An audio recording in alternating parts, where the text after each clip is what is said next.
레알 마드리드 이적을 앞둔 파리 생제르맹의 킬리안 음바페가 SNS를 통해 이강인의 얼굴을 양손으로 어루만지는 사진을 게시하며 생일 축하해 내 동생이라고 말했습니다. 2001년 2월 19일에 태어난 이강인은 한국 시간으로 23번째 생일을 맞았습니다. 음바페는 1998년생으로 이강인보다 나이가 많습니다. 손흥민은 1992년생으로 음바페보다 나이가 6살이 많습니다. 이를 본 누리꾼들의 반응은 이강인 음바페가 뺨을 만지는데 한 방 갈겨야지 왜 안 갈기지? 손흥민과 있을 때와는 다른 저 가식적인 미소. 그 미소 뒤에 무슨 생각을 하고 있을까? 음바페가 챙겨주고 여기저기서 천재다, 한국 축구 미래다 빨아주니 지가 최고라 생각하고 아나무인이 된 듯 가정교육이 폭망한 케이스 라며 달갑지 않은 목소리를 내고 있습니다. 지난해 7월 스페인 마요르카를 떠나 PSG에 입단한 이강인은 훈련장 등지에서 음바페와 장난을 치는 등 친하게 지내는 모습이 자주 포착돼 왔습니다. 그라운드에서 호흡도 잘 맞았습니다. 후방에서 이강인이 날카로운 침투 패스를 단숨에 넘겨주면 음바페가 특유의 가속력을 살려 전방을 내달리면서 PSG의 공격을 이끌었습니다. PSG 구단과 이강인이 커리어를 쌓은 스페인 프리메라리라 공식 SNS도 이강인의 23번째 생일을 기념하는 게시글을 올렸습니다. 다만 카타르 아시안컵에서 동고동락한 대한민국 축구대표팀 선수들은 탁구게이트 논란을 의식한 듯 축하는 아직 올라오지 않고 있습니다. 이강인은 이른바 탁구게이트로 알려진 축구대표팀 내분의 핵심 인물로 꼽혀 논란의 중심에 섰다습니다. 최근 요르단과 준결승 전날 저녁 식사 하루 전에 주장 손흥민과 다퉜고 이로 인해 손흥민이 손가락 부상을 당한 일이 영국 언론을 통해 공개되어 파장이 일었습니다. 축구대표팀의 내분 사태는 선수들 이름값에도 영향을 주고 있는데요. 이강인의 브랜드 가치가 순식간에 5위권 밖으로 밀렸다고 합니다. 매달마다 발표되는 스포츠스타의 평판 순위에서 이강인의 이름이 사라졌습니다. 한국기업 평판연구소의 이번 달 순위에서 손흥민과 황희찬, 김민재가 나란히 1, 2, 3위에 올랐습니다.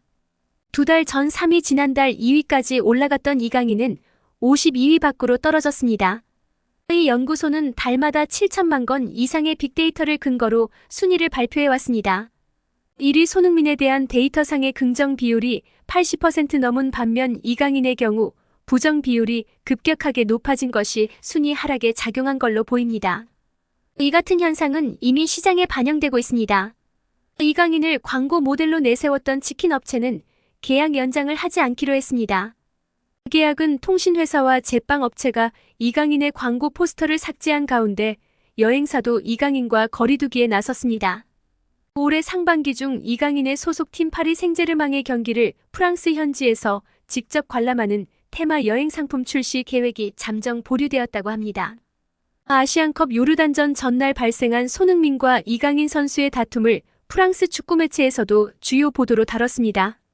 프랑스 축구 매체 프렌치 풋볼 위클리는 19일자 기사에서 대표팀 선수들 간 내분 사태를 집중 보도하며 이번 사건이 이강인의 소속 구단인 파리 생제르맹과 한국 대표팀 모두의 재앙이 됐다고 표현했습니다. 이 매체는 이번 주 월요일 이강인이 23번째 생일을 맞았다면서 하지만 이강인이 지금 웃고 있는 것은 아니다. 이 선수는 지난 수요일부터 국내에서 큰 논란의 중심에 서 있다고 전했습니다. 대표팀 하극상 논란과 이강인의 사과 등 일련의 사태를 자세히 전한 이 매체는 세계적인 선수와 격돌한 이강인은 포위돼 있다며 국내외에서 어떠한 지지도 받지 못하는 상황이라고 썼습니다. 그러면서 이강인에게 기대했던 스폰서들이 이미 그를 놓아주기 시작했다며 그를 광고 모델로 기용했던 한국의 기업들도 이번 사건 이후 계약 해지까지 고려하고 있다고 보도했습니다. 실제로 국내에선 KT와 아라치 치킨, 파리바게뜨 등 광고업계가 이강인과의 계약 종료를 알리거나 포스터를 철거하는 등의 움직임을 보이고 있습니다. 또 이 매체는 이강인은 파리 생제르맹에서 가장 많은 유니폼을 팔았던 선수 중 한 명이라며 이번 사건이 이에 부정적인 영향을 미칠 가능성이 있다고 전망했습니다. 그러면서 이강인을 사랑했던 많은 축구팬들 역시 분노하고 있다며 23살의 청년이 매우 복잡한 상황에 직면해 있다고 전했습니다. 한 시민단체가 정몽규 대한축구협회 회장을 고발했는데요. 위르겐 클린스만 전 축구 국가대표팀 감독 등을 추가로 고발했다고 합니다. 축구협회를 향한 비판 여론을 손흥민과 이강인의 다툼 탓으로 돌려 선수들의 명예를 훼손했다는 이유에서입니다. 서민민생대책위원회는 지난 18일 클린스만 전 감독과 축구협회 정몽규 회장, 김정배 상금부회장, 황보관 기술본부장을 명예훼손과 업무방해 혐의 등으로 서울경찰청에 고발했습니다.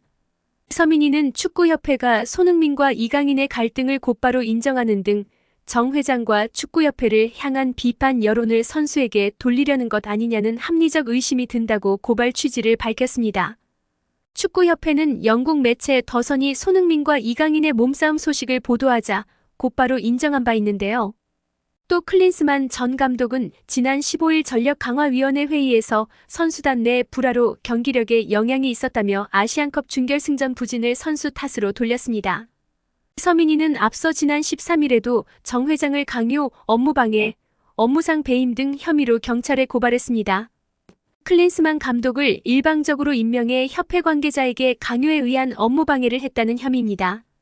과연 상호 비방과 편가르기에 나선 자가 누구인지 밝혀지고 책임을 물을 수 있을지. 여러분의 생각은 어떤가요?